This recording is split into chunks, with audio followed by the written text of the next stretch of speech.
Hey guys, ನಂದೊಂದು recent Instagram post ನೋಡಿಬಿಟ್ಟು ತುಂಬ ಜನ ವರಿ ಆಗಿದ್ರಿ ನನಗೇನೋ ಆಗಿದೆ ಅಂತ. ಬಟ್ ನನಗೇನೂ ಆಗಿಲ್ಲ, ನಾನು ಆರಾಮಾಗೇ ಇದ್ದೀನಿ ಗಾಯ್ಸ್. ತುಂಬ ಜನ ರೀಚ್ ಔಟ್ ಆದ್ರಿ, ತುಂಬ ಜನ ಮೆಸೇಜ್ ಮಾಡಿದ್ರಿ.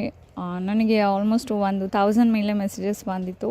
ಹಾನೆಸ್ಟ್ಲಿ ನನಗೆ ಬಿಲೀವ್ ಮಾಡೋಕ್ಕಾಗ್ತಾಯಿಲ್ಲ, ನಾನು ಇಷ್ಟೊಂದು ಜನಕ್ಕೆ ಇಷ್ಟೊಂದು ಜನ ಎಲ್ಲ ನನ್ನ ಕೇರ್ ಮಾಡ್ತಾರಾ ಅಂತ ಹೇಳ್ಬಿಟ್ಟು. ನನಗೇನಾದರೂ ಆಯಿತು ಅಂದರೆ ನನ್ನ ಫ್ಯಾಮಿಲಿಯವರು ವರಿ ಮಾಡ್ತಾರೋ ಇಲ್ಲೋ ಗೊತ್ತಿಲ್ಲ. ಬಟ್ ಸೋಷಿಯಲ್ ಮೀಡ್ಯಾದಲ್ಲಿ ಈ ಥರ ಒಂದು ಕಮ್ಯುನಿಟಿ ಇದೆ, ಇಷ್ಟೊಂದು ಜನ ಜೊತೆ ಕನೆಕ್ಟ್ ಆಗಿದ್ದೀನಿ ಅಂದರೆ ನಂಬೋಕ್ಕೆ ಆಗ್ತಾಯಿಲ್ಲ. ನಿಜವಾಗ್ಲೂ ತುಂಬ ಗ್ರೇಟ್ಫುಲ್.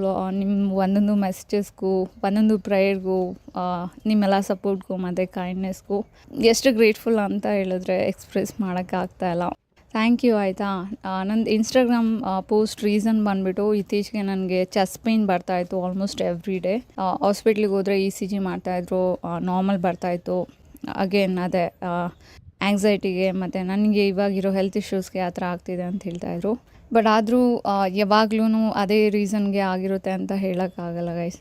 ನನಗೆ ಒಂದೊಂದ್ಸಲ ಭಯ ಆಗುತ್ತೆ, ನಿಮಗೆಲ್ಲ ಒಂದು ಪ್ರಾಪರ್ ಗುಡ್ ಬೈ ಹೇಳ್ದೆ ಎಲ್ಲಿ ಹೋಗಿ ಹಾಸ್ಕೊಂಡು ಬಿಡ್ತೀನೋ ಅಂತ. ಏಕೆಂದರೆ ನನ್ನ ಸೋಷಿಯಲ್ ಮೀಡ್ಯಾನ ನಾನು ಬಿಟ್ಟರೆ ಬೇರೆ ಯಾರೂ ಯೂಸ್ ಮಾಡಲ್ಲ. ಮತ್ತು ನನಗೇನಾದರೂ ಆದರೆ ನಿಮಗೆಲ್ಲ ಗೊತ್ತಾಗಬೇಕಲ್ವ ಗೈಸ್, ಅದಕ್ಕೋಸ್ಕರ ನಾನು ಪೋಸ್ಟ್ ಹಾಕಿದ್ದು.